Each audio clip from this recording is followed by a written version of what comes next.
Namaste Narasimhaya.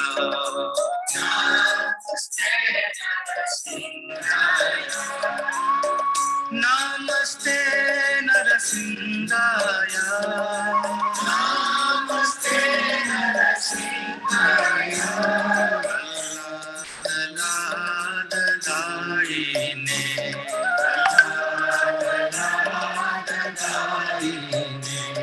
Hiranyakashi Purvakshaha.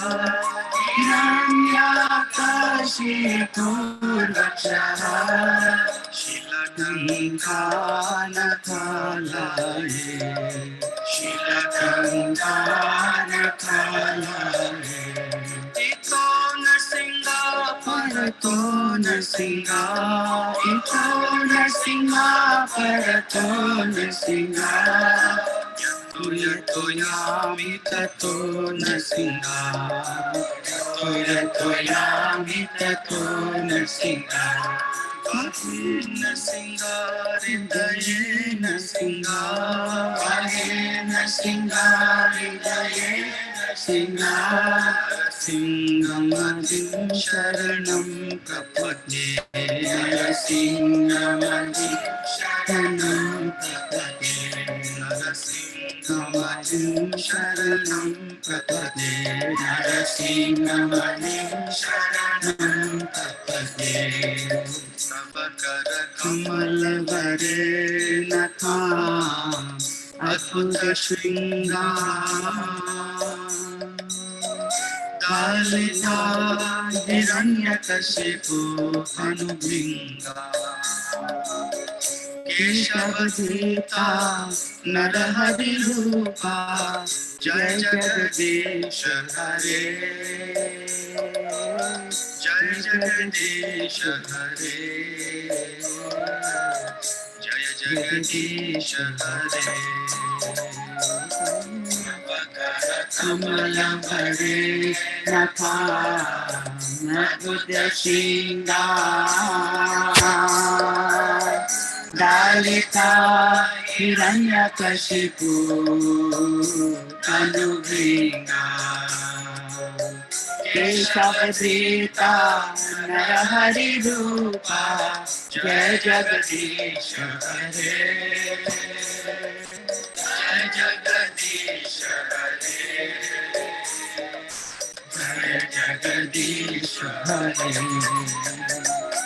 Tapakara Kamalavare Namadhuta Shringam Dalita Hiranyakashipu Anubhinga Keshavadita Narahari Rupa Jaya Jagadish Hare Jaya Jagadish Hare Jaya Jagadish Hare Avagara Kamalavare Namadhuta Shringam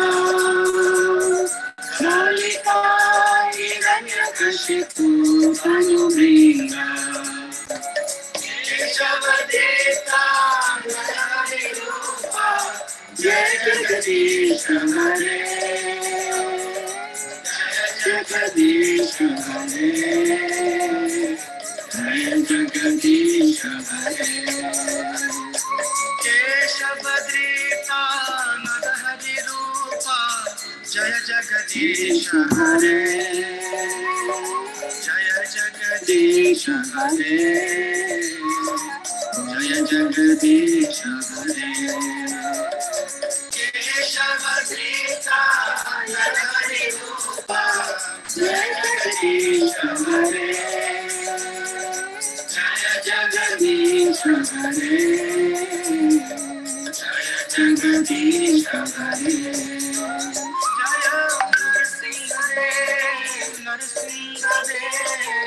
Narasimhadev, Jaya Narasimhadev, Jaya Narasimhadev,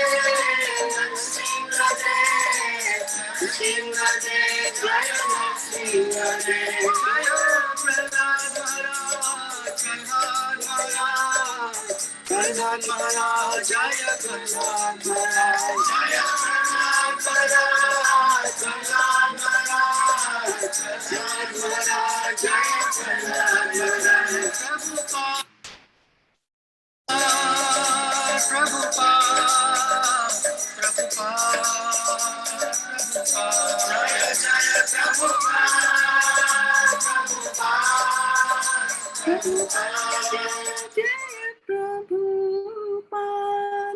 Hare Krishna, dear devotees. Welcome to our Friday class on Srimad Bhagavatam. And we are going to continue with the prayers of Queen Kunti after these short prayers to the spiritual master and in general. Om Ajnanatimarandhasya Jnananjana Shalakaya Chakshurunmilitam Yena Tasmai Shri Gurave Namaha.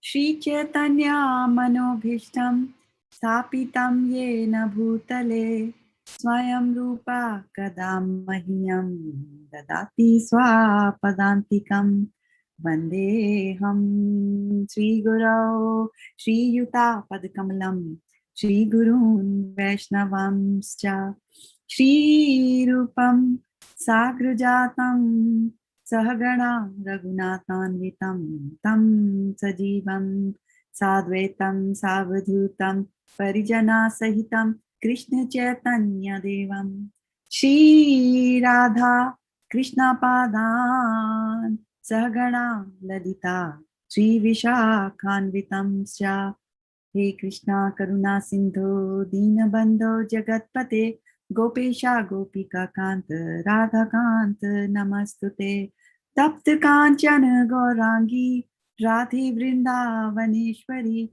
Vrishabhanu Sute Devi Pranamami Hari Priya Om Namo Bhagavate Vasudevaya Om Namo Bhagavate Vasudevaya Narayanam Namaskritya Naram Cheva Narottamam Devim Saraswatim Vyasam Tato Jayam Mudiraye Vanchakalpatarupyascha Kripa Sindhuvya Evacha Patitanam Pavnebhyo Vaishnavebhyo Namo Namaha Gaur Premanande Hari Hari. Okay, so let's get started with the prayers of Queen Kunti. So we were talking in the Srimad Bhagavatam about how Krishna had started to proceed to go back to Dwarka after spending a substantial amount of time in Hastinapur and Kurukshetra for the Mahabharata war. And now he's returning back home. So he had come to offer his obeisances to Kunti Maharani. And Kunti Maharani, she's a devotee of the Lord. So she knows that Krishna is the Supreme Personality of Godhead, so she feels very embarrassed with the fact that Krishna is offering obeisances. And so she starts to pray to him. And of course, since she's a devotee of the Lord, we can imagine her joy at having Krishna around her, right? And so now that for such a long time, and now the time has come for Krishna to go back to Dwarka. So she's kind of feeling bad. And so what can she do? Right, other than pray. What can we do other than pray to Krishna? And so she starts to do a famous prayers of Queen Kunti, which started from text number 18, where she starts talking to him.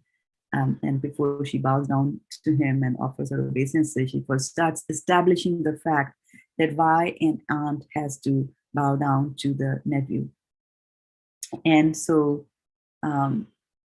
she comes up with those verses where she says, people cannot see you, alakshe sarvabhutanam. She says that maya javani kachanam, right?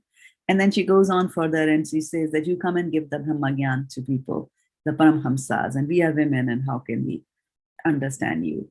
So again, we have to keep that in mind, that she's saying all that with humility. It's not that Krishna doesn't like women. Krishna is surrounded by women. And so when Krishna says in the Bhagavad Gita that, Yepi Suha Papa Yoniyaha. So he talks about, that Sriya Vaishya Tata Shudraha. Yepi Suha Papa Yoniyaha. So he's saying, he's talking about the ladies, and he's talking about the Vaishyas and the Shudras, right? So a lot of us, and especially the ladies, we get offended by the fact that, why does it say like that about women? But we have to be smart, and smart women occupy smart positions in companies. Nowadays, they're becoming, you see them CEOs, CIOs, vice presidents, which was not done, which was not seen a few decades ago. So now they are there. And what do all these people at high levels do? They're just number crunching, isn't it? They want to know the profit figures, they want to know the trends, they want to know the percentages. So if you look at the percentages that Krishna has talked about there, he has said 3 types of people, right? Low birth, right? Papayonayaha. So of the papayona means lower birth, bad and condemned birth. So he's talking about, number 1, about women in the papayona. So not all women are in the papayona, right? Women who are in the papayona basically means prostitutes and things like that. So in that ill-famous verse, or famous verse of Bhagavad Gita, there can not be any verse in Bhagavad Gita which is infamous, but often misunderstood and often causes a lot of agitation to us Matajis, is that he's saying that. And so we have to understand the essence of that verse, and when it is also quoted in other places, and it will get quoted in today's verse also. So that's why I'm kind of bringing that up here. So he's talking about the lower birth. So a woman in a lower birth will be, like a prostitute doing unwomanly activities. And so even those can be liberated. And we see that, right? We see that in the story of Haridas and Chintamani, right? So she was a prostitute, but she took by the power of the holy name, the transcendental vibrations that Haridas was emitting. And so we have to remember that. And then going back again to the facts and figures. So he has said ladies, and then he has talked about lower birth Shudras and the Vaishyas, right? He's talked about 3. And so out of 3, only ladies are 1. The rest of the 2 are still men, right? The mercantile men. And that, so if you look at the figures, there's only women are there, only 33% in that category. 66 are still occupied by the men. So that is good. That is some good figures to keep us happy over there. But nonetheless, we have to understand that before we start reading these statements, and I'm just bringing them up, and then we start bucketing and classifying Kunti Maharani in that category, that, she's a fallen woman or she's of the fallen category. She's definitely not there. She's definitely not there. She is a soul who's a devotee of the Lord and who has taken a woman's body to participate in Krishna's Leela, in as much as, for those who watch Bollywood, Pran, who is supposed to be such a magnificent, munificent, and such a soft-hearted person in real life, takes on the role of a villain, right, in the Bollywood movies. So similarly, these people come here, these devotees come here, and they take different roles and they project themselves. But she's very intelligent, and as you can see, look at the intelligent way in which she's approaching. She's fulfilling her heart's desire to offer obeisances, but she's also taking care of what is prevalent in the society at that time, that a person higher in age will not bow down, to, I get rid of this call. Sorry about that. So they will take care, they will not bow down to their seniors. So now we will continue with this verse today. So last time what he had said, it was a very nice verse. It had a very nice tune. And how many of you, raise your hands and tell me, memorize that verse? It was a homework for you, right? To memorize that verse? And how many of you did not memorize? Okay, so Varshana Mataji is saying she did not memorize. And Sukul Mataji, you have it memorized? Okay, Meera also says she did not memorize. Okay. And others obviously are not listening to this question. So anyway, so it's a very, right? Krishnaya Vasudevaya Devaki Nandanaya Cha Nanda Gopa Kumaraya Govindaya Namo Namaha. Right? So she starts with that, right? And we had said that, on the surface and on the face of it, and thank you, Archana, for sharing your reflection. And then, so she is, and we have looked at that. It's not just, some names of Krishna that are thrown there. And Sadhana Mataji says that she has this verse memorized, which is very good. And I'm pretty sure that, when I started singing it, you all remember that. Yes, you do remember that verse. It's such a simple verse to remember. And today we go on into another very beautiful and very simplistic sounding verse, which is verse number 1822. And I'm going to start sharing that with you. And you knew this verse is Vaishana Mataji. Yes, you did. And I know that you, and I know that you know. Okay, so let's see here.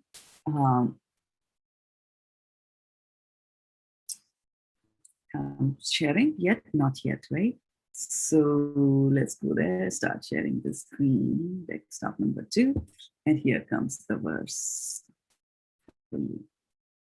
Very, very famous verse of Srimad Bhagavatam, especially of the Kunti Maharani's prayers. And I've got some extra things lined up here. I'm just going to close all these. They'll cause me grief. Okay.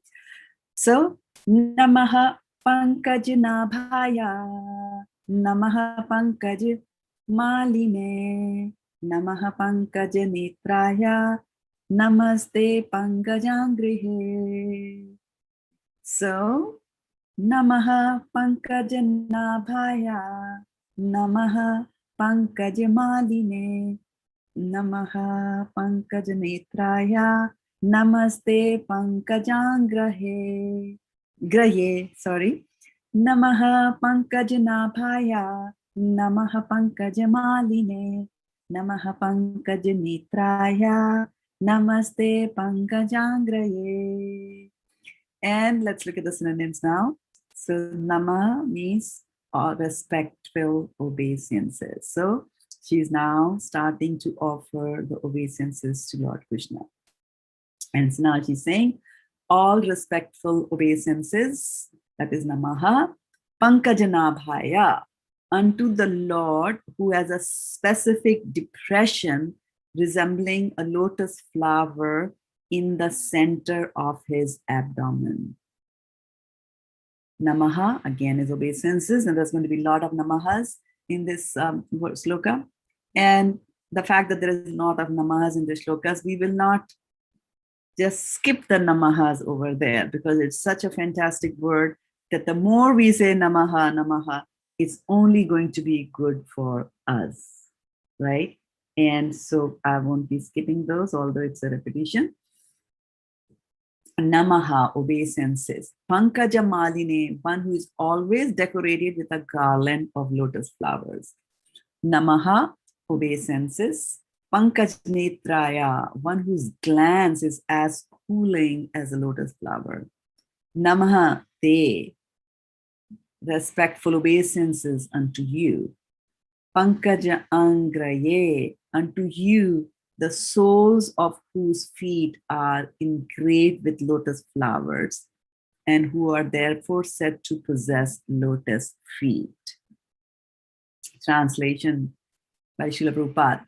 My respectful obeisances are unto you, O Lord, whose abdomen is marked with a depression like a lotus flower, who are always decorated with garlands of lotus flowers, whose glance is as cool as the lotus, and whose feet are engraved with lotuses. So we'll go back and participate in our favorite sport that we do. And that is, I'm going to give you some words in English and going to tell me the Sanskrit of that. So take out your notepads and get your fingers ready. Then we see Pankajnabhaya is unto the Lord who has a specific depression resembling a lotus flower in the center of his abdomen. What is the Sanskrit for one whose glance is as cooling as a lotus flower? One whose glance is as cool as the lotus flower.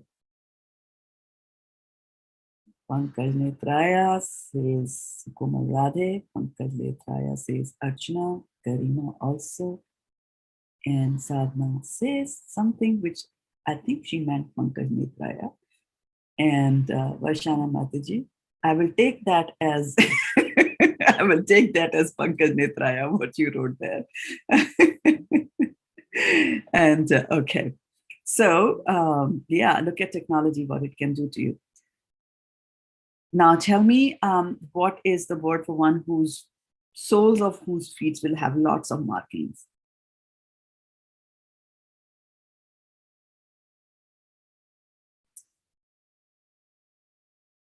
Right? So, yes, Archana Mataji says Pankaja Angraye. And so now we understand the name or the meaning of Pankaja Angre, Prabhu's name, right? His Holiness who left to go back to Godhead recently. Okay. And now what would you call if someone has got a navel which is depressed so that it looks like a lotus flower? What do you call that person?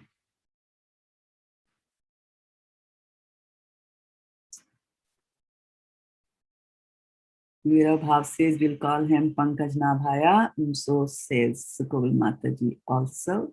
Very right. And Vaishana Mataji also says that. Yes, and you are all right. Okay. And what is the meaning of Namaha? The most important word?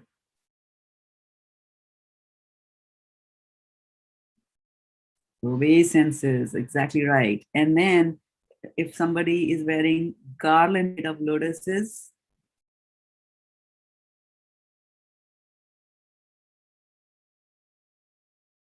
what should you call that person?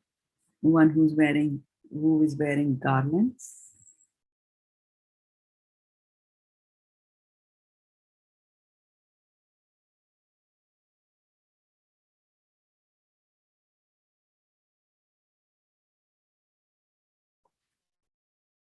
Pankajamaline, exactly right. Okay, so now let's go inside and read the purport by Srila Prabhupada. Srila Prabhupada ki jai.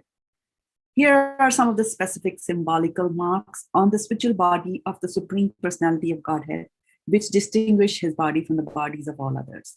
They are all special features of the body of the Lord. The Lord may appear as one of us, but he's always distinct by his specific bodily features. Srimati Kunti claims herself unfit to see the Lord because of her being a woman. This is claimed because women Shudras, the labor class, and the Dijbandhus, or the wretched descendants of the higher three class, are unfit by intelligence to understand transcendental subject matter concerning the spiritual name, fame, attributes, forms, etc., of the Supreme Absolute Truth. Such persons, although they are unfit to enter into the spiritual affairs of the Lord, can see him as the Archa Vigraha who descends to the material world just to distribute favors to the fallen souls, including the above-mentioned women, Shudras and Dijbandhus. Because such fallen souls cannot see anything beyond matter, the Lord descends to enter into each and every one of the innumerable universes as the Garbhodakshai Vishnu, who grows a lotus stem from the lotus-like depression in the center of his transcendental abdomen. And as Brahma, the first living being in the universe, is born. Therefore, the Lord is known as Pankajanaabhi. The Pankajanaabhi Lord accepts the Archavigra, his transcendental form, in different elements, namely a form within the mind, a form made of wood, a form made of earth, a form made of metal, a form made of jewel, a form made of paint, a form drawn on sand, etc. All such forms of Lord are always decorated with garlands of lotus flowers, and there should be a soothing atmosphere in the temple of worship to attract the burning attention of the non-devotees always engaged in material wranglings. The meditators worship a form within the mind. Therefore, the Lord is merciful even to the women, Shudras and Dijbandhus, provided they agree to visit the temple of worship in different forms made for them. Such temple visitors are not idolaters, as alleged by some men with a poor fund of knowledge. All the great acharyas established such temples of worship in all places just to favor the less intelligent, and one should not pose himself as transcending the stage of temple worship, while one is actually in the category of Shudras and women or less. One should begin to see the Lord from his lotus feet, gradually rising to the thighs, waist, chest, and face. One should not try to look at the face of the Lord without being accustomed to seeing the lotus feet of the Lord. Srimati Kunti, because of her being the aunt of Krishna, did not begin to see the Lord from the lotus feet because the Lord might feel ashamed. And thus Kunti Devi, just to save a painful situation for the Lord, began to see the Lord just above his lotus feet, that is, from the waist of the Lord, gradually rising to the face, and then down to the lotus feet. In the round, as she makes the round, everything there is in order. Hari Om Tat Sat. Okay, so very nice words, very nice, beautiful shloka. Namaha Pankaja Naphaya, Namaha Pankaja Malini, Namaha Pankaja Netraya, Namaha Pankaj Angriye. Right? And then Prabhupada explained a lot of things there in the purport for us. And I'm going to open up the lines for a few minutes and ask you for what do you remember from all that we discussed over here. So let me first make that possible for you to unmute yourself. Okay.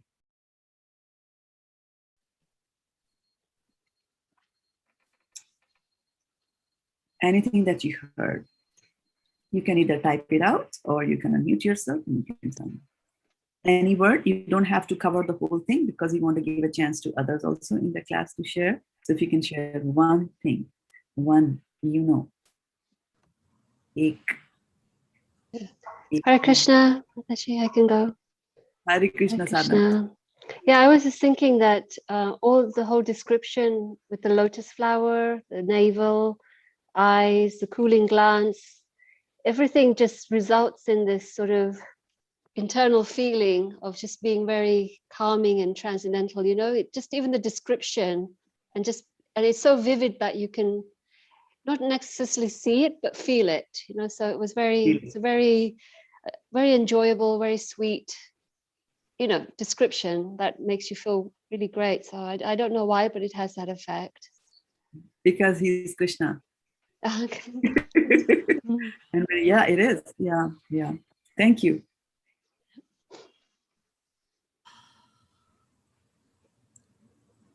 Can I go? Oh. Yes, yes.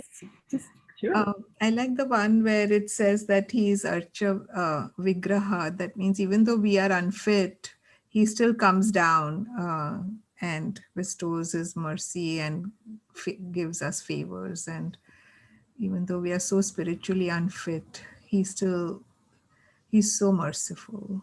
Exactly. Yes, very, very good. And because Krishna says in the 12th chapter of Bhagavad Gita, Mayeva mana adhatsva mayi buddhim niveshaya, right? So he says, you put your mind on me, right? But it's difficult for us to put the mind. And what to talk about the other two, the Vaishyas and the Shudras, right? Vaishyas is always thinking about how to make business, how to get money.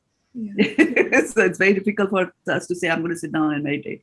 So he's saying, okay, I will come here and as a form in front of you so that you can focus your mind on this thing which is in front. So the deity is actually not a statue. We should not call it idol. We should use the word deity. So first we have to practice because, you know, I grew up calling it statue of Shiva, statue of Ganesha, statue of Krishna, like that, right? But they are not, they are deities. So when people set them up in a temple, there's elaborate process through which, you know, they invite the Lord to come and reside in the, before that it's a statue.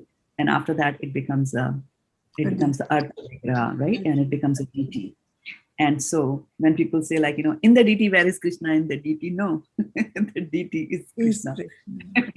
Like that. So every part of the deity is, you know, is transcendental. There. Yes. Thank you. Yeah. Thank you for that. And so sometimes, you know, especially Vaishnavas are accused of idol worship. So we are not doing idol worship. It's not a picture of Gandhi or Indira Gandhi or Stalin that we are worshiping, right? I mean, look at other statues which are there on the, you know, sometimes they put the statues in the crossroads and the pigeons are sitting on the statues and what they are doing there, right? And look at, you know, the so-called statue of Krishna in the temple. Look at the opulence, the beauty and the service that is offered, right? So it's a totally different thing, right? And those who say that we are foolish that we do idol worship, right? We have, number one, we are not foolish. We have realized the fact that it is Kali Yuga, it's difficult to concentrate. So we have found an anchor. So that, and we are practicing, and from here we'll go to the next stage where Krishna will become a part of my life, where everything that I see, I will see Krishna in it, right? So so people who say that this is idol is not right. And then there are some religions also who are strictly, you know, against idol worship. However, every religion in this world has a religious book, right? And if idol worship is bad, then other religions can throw away that book into the toilet and flush it down. Nobody will do that. Nobody will do that to the religious scripture. So why? Why are you not doing it? Why are religious scriptures not to be thrown away or sat upon or dirty or sullied? They are made of paper, right? There is some glue in it. There is some ink on it. There's some hardbound cover, maybe some plastic cover, but it's still material. It's still material. What's the difference between that book and some book on, Cunningham's Manual of Practical Anatomy? What's the difference, right?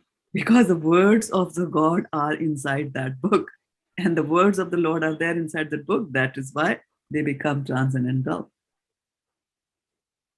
And that is why they are revered, right? So although we don't say, although other religions do not do idol worship, but they still worship something which is in the material, which is made from something which is completely material. But because of something that happens, because of the words that are put in that book, that book becomes transcendental. Similarly, we make a statue and we do something and it becomes transcendental.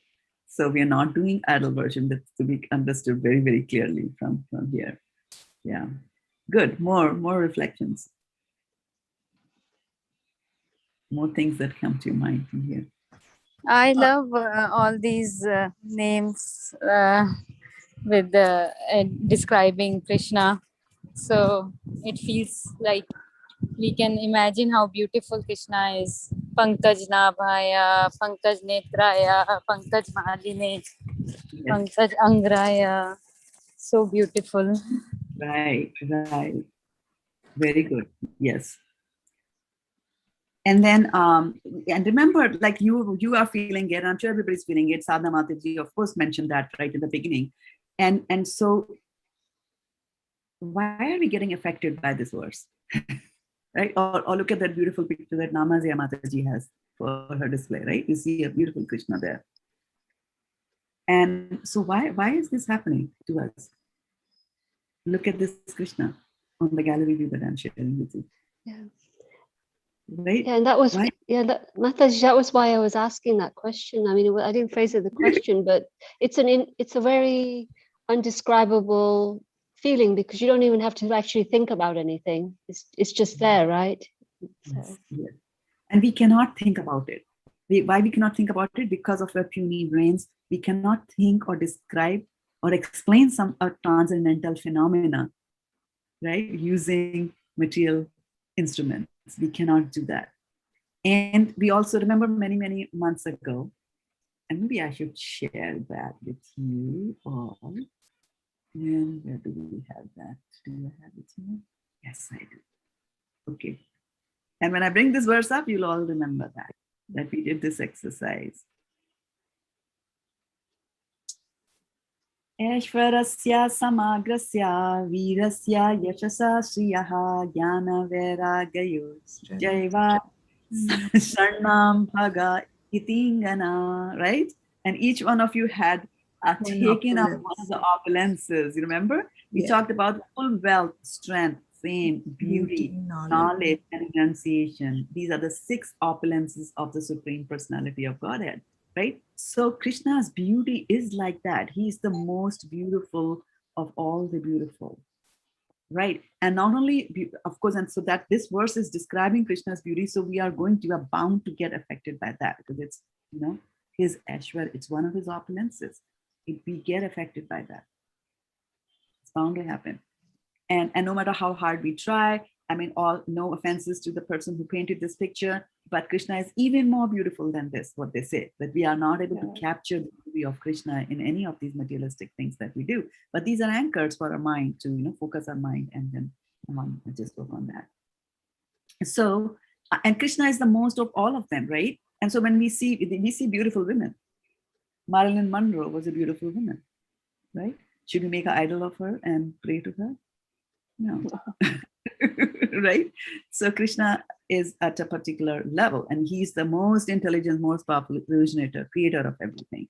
Sadhana, is that a question there?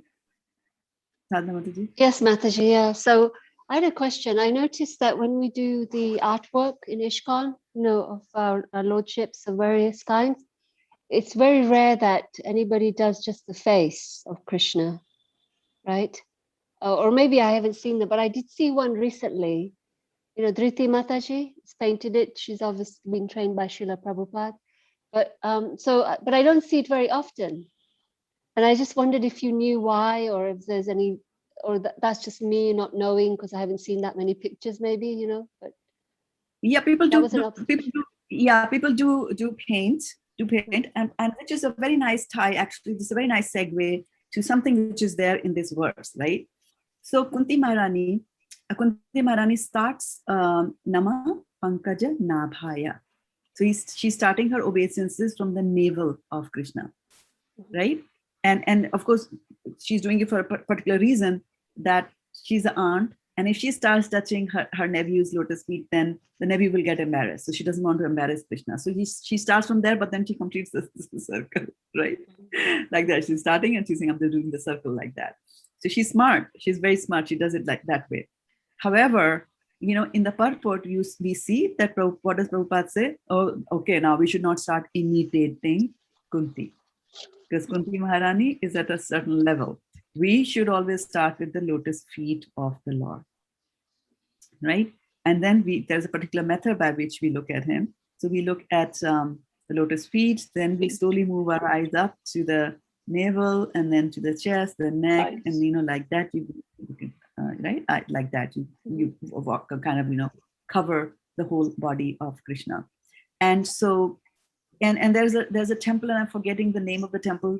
Someone might remember, and it's just got a very nice story also associated with that. Where, you know, the Krishna's murti is in, you know, you have to, one level you see only his feet, and then you have to go to the next to see his abdomen, and then you go next to see it's in South India. Anyway, so it's just emphasizing that, you know, it's the order in which we go. And actually, Srimad Bhagavatam, which is equated to be the body of Lord Krishna. So all the 12 cantos of Srimad Bhagavatam are also equated to the various body parts of Krishna. And this is from Padma Purana. It's not that we are book distributors, so we come and do that. So so they say that the first 2 cantos are his lotus feet, the 3rd and 4th are his thighs, 5th is his navel, right? Like that they go. And then 10th canto is his face.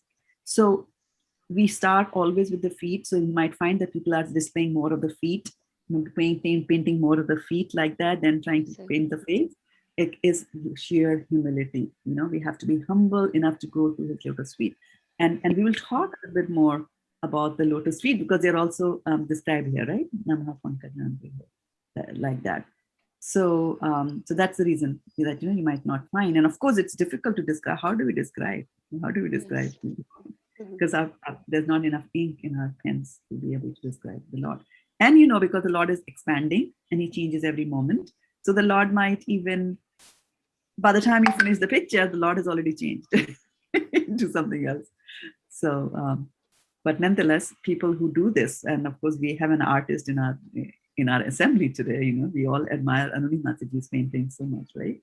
So we do it. And every time she paints it, she's dissatisfied. That's the artist's dilemma, who try to paint Lord Krishna like that. Or those who, you know, talk about Krishna, they feel that I did not glorify him enough. And those who write about Krishna, they feel that I did not do proper justice to him. So yeah, so these are things that definitely are there.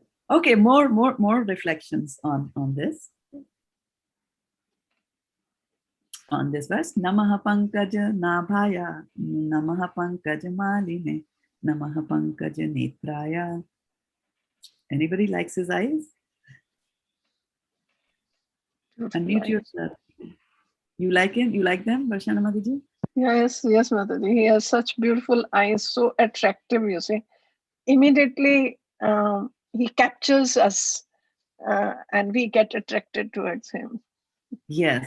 And then, so we see that people, we are always looking for Kripa Kataksh. Kataksh is his side glance. And for us, you know, just a side glance is enough, you know.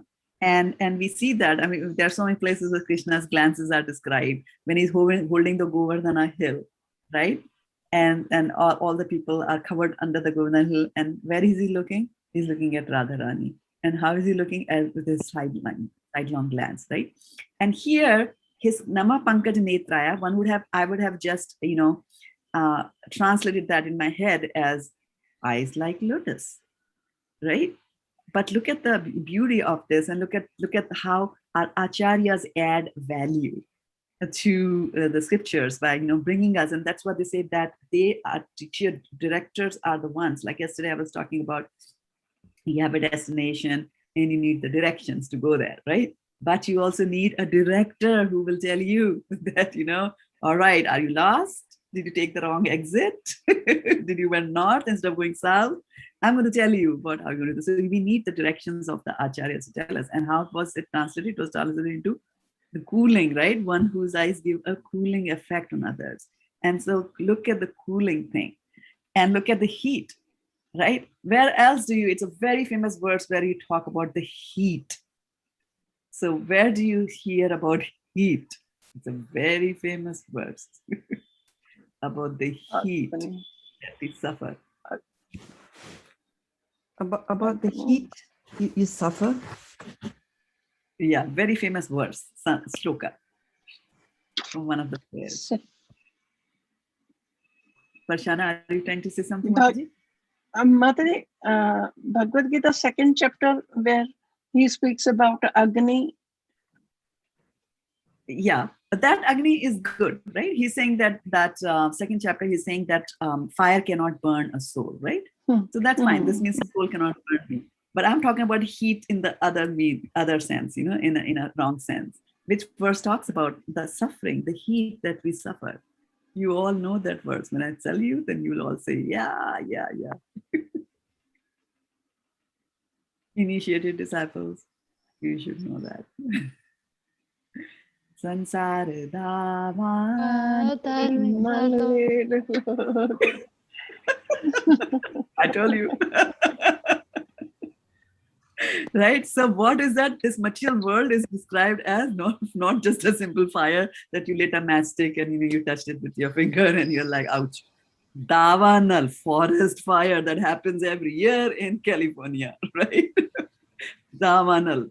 So they are saying that this material life is fire. There's a heat always, right? You rub your hand, there's heat, right? Material world, anything rubs against anything else, there's a heat. And what to talk about? Heated arguments. We use the word heated arguments. What does it mean, heated arguments? Right? So there's a lot of heat. And so how to cool down that heat? If Krishna has his glance, puts his mercy. Guru Krishna Prasade Pai Bhakti Lata Bi. So Krishna Prasad, it's mercy. It's that cooling glance of Krishna that he cast on us fallen souls, so that we are then able to take to Krishna consciousness. And so Guru Krishna Prasade Pai Bhakti Lata Bi. So with Krishna's mercy, first you find a guru, and then through the guru's mercy, then you find Krishna, right? So Nama Pankaj Netraya, it's, she's talking so much of deep meaning over there. Varshana Mataji, is that a question? Yes. Okay. Hare Krishna Mataji. When we go for yatra, and you see Guru Maharaj is talking with everybody, and he's busy, and if by chance he turns his head and looks at you, and you feel so happy that Guru Maharaj glanced at me. So, yes. Oh yes. Oh yes. Oh yes. Kripa Katash, the Guru's Kripa Katash. You look at me, Guru, look at me. Yes. Thank you. Arundhati Mataji. Yeah, I just wanted to say, when you're talking about the fire, but in a good way, I mean, the other place where it's mentioned, the fire of the digestive energy, that's chapter 10, right? It's 15. Oh, 15. I thought it was chapter 10. Yeah. That's why we do chapter 15 in whenever there is an Annaprashan ceremony, Arundhati Mataji, in the temple. We always recite chapter 15, because there it says, Aham Vaishnavaro Bhutva. Praninam Pranapana. Samayukta Pachami Annam Chaturvidham. Yeah. And that's a good thing of fire. Yeah. So we got two good things about fire. Yes. So Pankaj Netraya. So Namaha Pankaj Nabhaya. So in the Nama Pankaj Nabhaya part, we were talking about that one whose navel is shaped like, so there's a shape, there's a depression in the navel so that it looks like a lotus. So that's one. And then again, we know that when he comes as Garbhodakshai Vishnu. So why does Krishna come as Garbhodakshai Vishnu? For our benefit, right? In this material universe that's created, and it sprouts from his navel, right? And all the 14 planetary system go, and they are shaped like a flower, like a lotus flower. So that comes from his navel. So that's what's another meaning of his name, Pankajanabhaya, is that, right? And from there he creates Brahma, and then Brahma further does the creation in this material world. So Namaha Pankaja Nabhaya, Namaha Pankaja Maline. So when you see Pankaj Maline, right? So he's wearing a necklace of lotuses. Right now, where I come from, where I grew up, and Vidyavati Mataji is watching us, she'll attest to it that we never saw a lotus flower. I come from such a cursed place. Anyway, so there were no lotus. I saw the first lotus flower that I saw was actually here in USA, and it was a garland, made for Krishna. Yeah, and then later on, I went back to India. Then I saw lotus flowers in Mayapur and things like that. I never had a chance to go and see. But anyway. So, so here what we are doing is that we are trying to describe the beauty of Krishna, and you all are so impressed with it because Krishna's beauty is like that. He's perfect, right? And now sometimes they say that when there are models, they look very beautiful, and or some film actresses, they're very attractive. They might not be traditionally very beautiful, but there is something about them that you get impressed by that beauty, and the beauticians say. People, I don't know, they're called beauty logicians or whatever they are. They say that more symmetric the body is, right? The more beautiful you will look, even if you've got ordinary features, right? Like if you have two eyes, even if they are not shaped like lotus, but if the left eye and the right eye are exactly the same, then you will look good. Sometimes what happens when your one eye is drooping, and it happens to me all the time. And the lips, upper lip is not proportional to the lower lip, or chin, this chin, and the forehead length, like that, right? So Krishna's body is completely beautiful and completely proportional, right? And what happens to us? What happens to us when we look at things? Maya is there, and Maya will make us entangled in mundane, beautiful things. And we might not, and the beauty, we might just imagine. A lot of the beauty could also be imagined beauty. And imagined beauty is, Vaisheshika tells this very nice story of a man who is sitting in a train, and he's sitting, the train is jam-packed, and, the train passes through an area where there's a lot of darkness. And some people shift in the train, and suddenly a hand comes and touches his arm, right? And he's like, oh, this lady right next to me, she is doing something to me. She's touching me. And then he says, oh my goodness, this is just fantastic. Oh, just if only my parents were here to say I'm such a fantastic person. See, the ladies are all falling over me. And so I will, as soon as we come out of this tunnel of darkness, I'm going to propose to her. And then I'll take her home, and I will introduce her to my parents, and they'll be so happy that, after all, our Sonu, who was such a useless person, is now, has now got a beautiful bride home, like that. And as soon as the train comes out of the tunnel, he turns around and he says, it's a man, and he's got a hairy arm. He's like, yay! So our idea of beauty, but whatever we are reading about Krishna, that is going to be true, right? So a lot of the beauty is sometimes imagined beauty, and don't fall for that. There's this very famous story from what are those punch stories in India, where we have Vikram and Betal stories. Pancharatnas, okay, yeah. So there's the Vikram, and the king Vikramaditya was there, right? He was a very valiant king, and he was trying to overpower the Betalas, who are one form of people without bodies.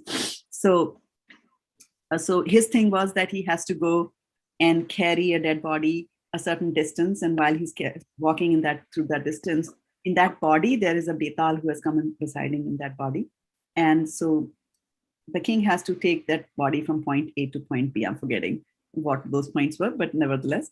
And his job is, he is not supposed to speak. If he speaks, then the spell is broken and he will not get that additional powers, that mystic powers that he's trying to get, this king. And so this Betal, he wants to break his thing, his Mon Vrata. So he will always ask him a question. And in the end, they're always very dicey questions in the end. And then he'll say, like, if you won't answer this question, jante re bhi nahi doge. That like, if you know the answer and if you're not giving me the answer, I will cut your head to pieces, he says that.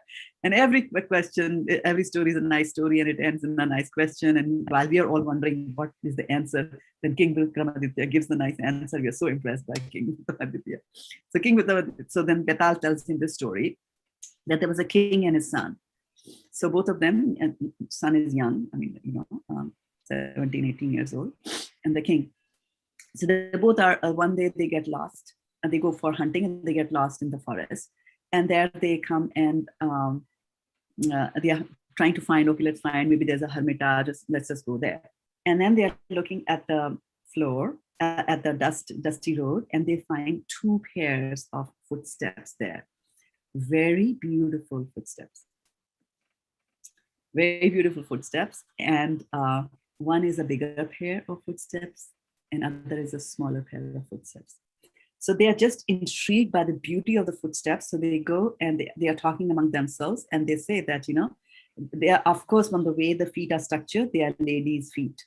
And they are so beautiful. And just imagine if these feet are so beautiful, how beautiful the ladies would be, if just the feet are so beautiful.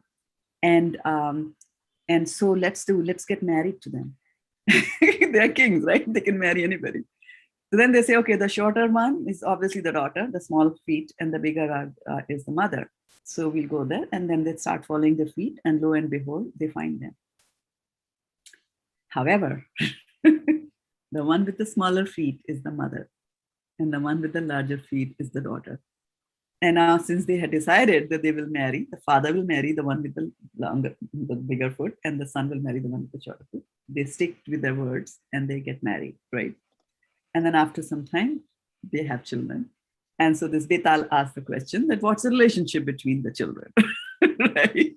So it's confusing, pretty confusing as it is nowadays. Also in Kali Yuga, who marries whom and who does what, you have no idea. So, so the point was not to figure it out what the relationship between the kids is, but the point is that we can get attracted by stupid things and just want to get married to somebody because we like the hand. We could only see the hand because she was in Parda and I just saw her hand and what a beautiful face might be. And then you remove the face and it's like, oh my goodness. So, but with Krishna, it is not like that. Krishna's lotus feet, if you see the impressions of Krishna's lotus feet as described in the Shastras, will have so many structures, will have markings on the lotus feet, which is also a very good check that we can have on whenever somebody comes and says that I am God, and you please make an idol of me and you start worshipping me, right? Please ask them to show you the lotus feet. And they should have a mark of a flag, a barley corn, a goat, elephant goat, so on and so forth, like that, right? So Pankajangrihe. So she's talking about Pankajangrihe, that your feet are, lotus feet. Now, for those of you who have seen lotus more than I have seen, lotus looks like that, or it'll be like a blossom lotus will have petals all over. And we have read in Dhammasamhita, right? Tatkinjalkam, right? We talked about lotus petals. His place, abode, looks like lotus, and he lives there. The Vrindavan, the Braj area is like a lotus. We see lotuses all over the place. And so why we're defining the lotus, his lotus feet also. So when there is lotus flower, the lotus flower is very beautiful to look at. The colors are beautiful. The shape is beautiful. The smell is beautiful. So you can imagine Pankajamaline, somebody who's wearing a lotus garland, how beautiful the smell will be around that person. And the bumblebees just go crazy, right? And then the lotus feet of the Lord. Now we're saying his feet are lotus feet. Now nobody says my feet are lotus feet, right? Sometimes they are pink. Because when it's very cold here in California and you come out of a shower and look at your feet, ooh, they're beautiful pink. But nobody calls my feet as lotus feet. Everybody calls Krishna's feet as lotus feet, or maybe my Guru Maharaj's feet are called lotus feet, and Radha Swami Maharaj's feet are lotus feet, and Narad Muni's feet are lotus feet. How come? Why are they saying that? Why are their feet called lotus feet? I mean, what's the deal? In any way, if you look at a lotus bud, it's shaped like this, and Krishna's feet are not shaped like this, right? And so what's the deal? Why do we call his feet as lotus feet? So there's a meaning behind it. So when Kunti Maharani is addressing him as Namaha Pankaj Angriye, she means a lot inside there. So what she's saying is that, Krishna, you have come here in this material world, and you are walking on this floor, on this Mother Earth, just as anybody else are walking. But as Krishna says in the 9th chapter of Bhagavad Gita, Avajananti mamudha manushim tanumashvitaha param bhavam na janate mama bhuta maheshwara. Avajananti mamudha. Foolish people don't understand me and they think me to be an ordinary man, right? But they do not know mama bhuta maheshwara. I'm the controller of everybody. They do not know that they are foolish, right?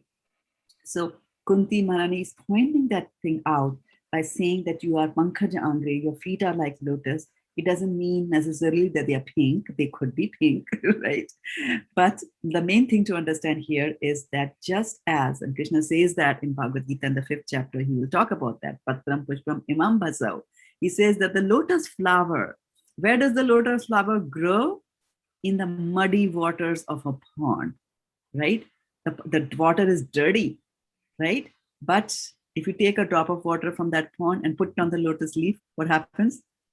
The drop of water will roll off the leaf and fall off. So although the lotus leaf stays in the dirt, the lotus stays clean and is not affected by the dirt.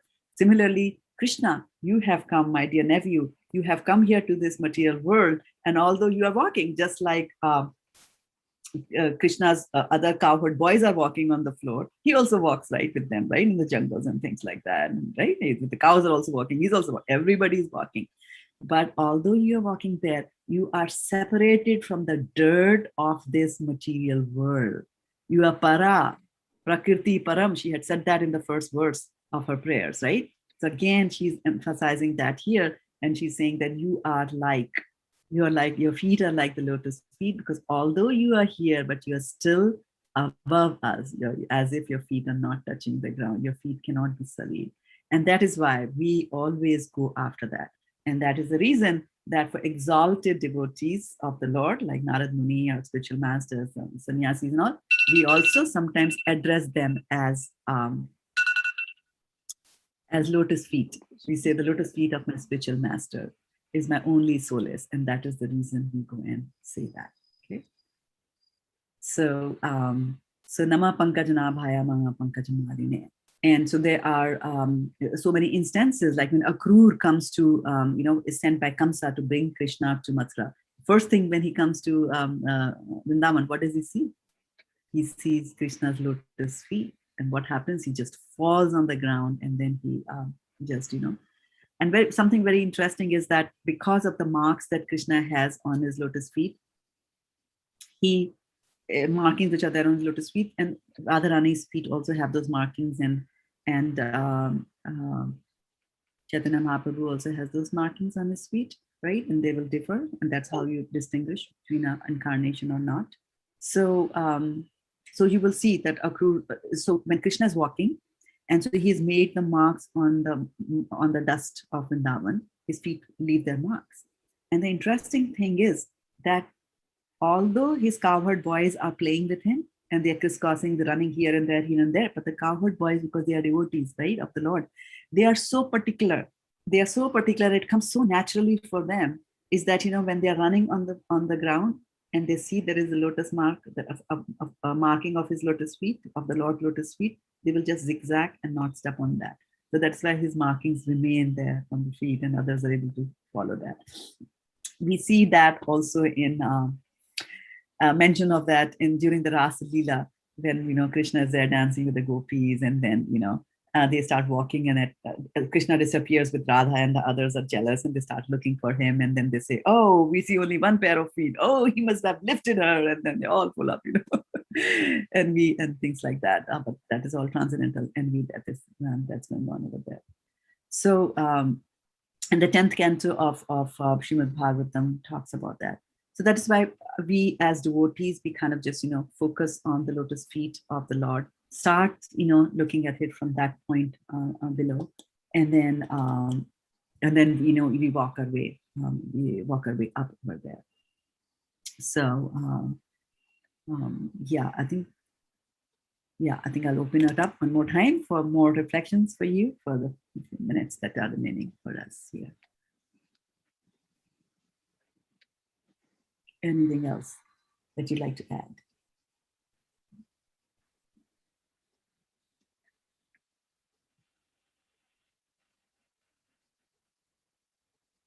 And I'm looking at the purport to see here.